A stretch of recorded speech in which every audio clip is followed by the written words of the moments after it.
நாடாளுமன்ற மக்களவையிலே தீர்மானம் 10.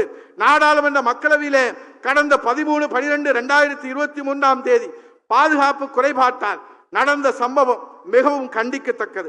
ஜனநாயக அமைப்புகளின் பாதுகாப்பை வலுப்படுத்த மத்திய அரசுக்கு வலியுறுத்தல்.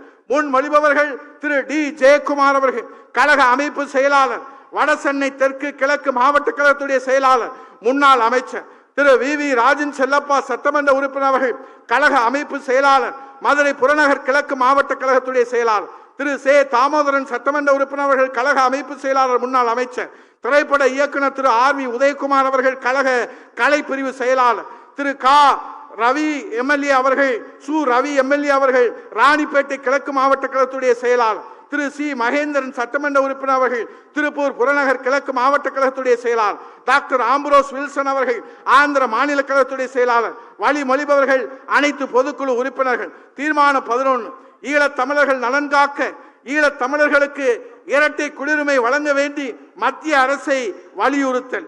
முன்மொழிபவர்கள் திரு சி.வி. சண்முகம் நாடாளுமன்ற உறுப்பினர் அவர்கள், கழக அமைப்பு செயலாளர், விழுப்புரம் மாவட்ட கழகத்துடைய செயலாளர், முன்னாள் அமைச்சர் திரு நா. பாலகங்கா அவர்கள், கழக அமைப்பு செயலாளர், வடசென்னை தெற்கு மேற்கு மாவட்ட கழகத்துடைய செயலாளர், முன்னாள் வாரிய தலைவர் செல்வி விந்தியா அவர்கள், கழக கொள்கை பரப்பு இணை செயலாளர், டாக்டர் வி பரமசிவம் அவர்கள், கழக இளைஞர் இளம்பெண்கள் பாசறை செயலாளர், திரு விருகை வி.என். ரவி அவர்கள், தென் சென்னை தெற்கு மேற்கு மாவட்ட கழகத்துடைய செயலாளர், முன்னாள் வாரிய தலைவர் திரு அம்மன் கே. அர்ஜுனன் சட்டமன்ற உறுப்பினர் அவர்கள், கோவை மாநகர் மாவட்ட கழகத்துடைய செயலாளர், திரு ஏ பாண்டியன் அவர்கள், தெலுங்கானா மாநில கழகத்துடைய செயலாளர், வழிமொழிபவர்கள் அனைத்து பொதுக்குழு உறுப்பினர்களும். தீர்மானம் 12.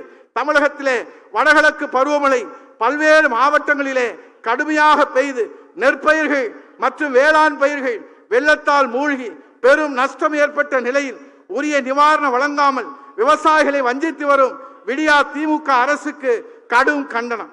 முன்மொழிபவர்கள் திரு சே செம்மலை அவர்கள், கழக அமைப்பு செயலாளர், முன்னாள் அமைச்சர், முனைவர் வைகை செல்வன் அவர்கள், கழக இலக்கியணி செயலாளர், கழக செய்தி தொடர்பு செயலாளர், முன்னாள் அமைச்சர் திரு டி ரத்னவேல், கழக அமைப்பு செயலாளர், திரு ஆர் மனோகரன் அவர்கள், கழக அமைப்பு செயலாளர், அரசு தலைமை முன்னாள் கொறடா, திரு பி.கே. வைரமுத்து அவர்கள், புதுக்கோட்டை தெற்கு மாவட்ட கழகத்துடைய செயலாளர், முன்னாள் வாரிய தலைவர், திரு பி.ஆர்.ஜி. அருண்குமார் எம்எல்ஏ அவர்கள், கோவை புறநகர் வடக்கு மாவட்ட கழகத்துடைய செயலாளர், திரு ஆர் கணேஷ் அவர்கள், மகாராஷ்டிரா மாநில கழகத்துடைய செயலாளர், வழிமொழிபவர்கள் அனைத்து பொதுக்குழு உறுப்பினர்கள்.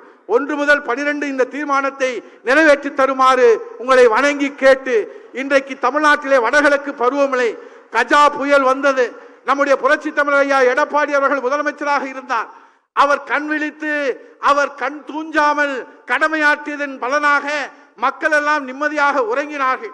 ஒரு உயிரிழப்பு கூட இல்லாமல் அந்த கஜா புயலிலே தமிழ்நாட்டு மக்களை மீட்டெடுத்த 8 கோடி தமிழர்களுடைய பாதுகாவலர் புரட்சி தமிழர் ஐயா எடப்பாடி அவர்கள். ஆனால் இன்றைக்கு கையாளாத திமுக அரசு இந்த வடகிழக்கு பருவமழையிலே உரிய முன்னெச்சரிக்கை நடவடிக்கை எடுக்காமல் இன்றைக்கு இந்திய வானிலை ஆய்வு மையத்தின் மீதும் மத்திய அரசு மீதும் அனைத்து இந்திய அண்ணா திராவிட முன்னேற்ற கழகத்தின் மீதும் பழி சுமத்துகிறார்கள். காலம் கனிந்து வந்திருக்கிறது. எல்லோரும் எங்களிடத்திலே கேட்டார்கள், உங்களிடத்திலும் கேட்டார்கள், இதற்கு நிரந்தர தீர்வு என்ன என்று. இதற்கு ஒரே நிரந்தர தீர்வு மு.க. ஸ்டாலின் வீட்டுக்கு போக வேண்டும், புரட்சி தமிழர் ஐயா எடப்பாடியா கோட்டைக்கு செல்ல வேண்டும், அதுதான் நிரந்தர தீர்வு என்று சொல்லி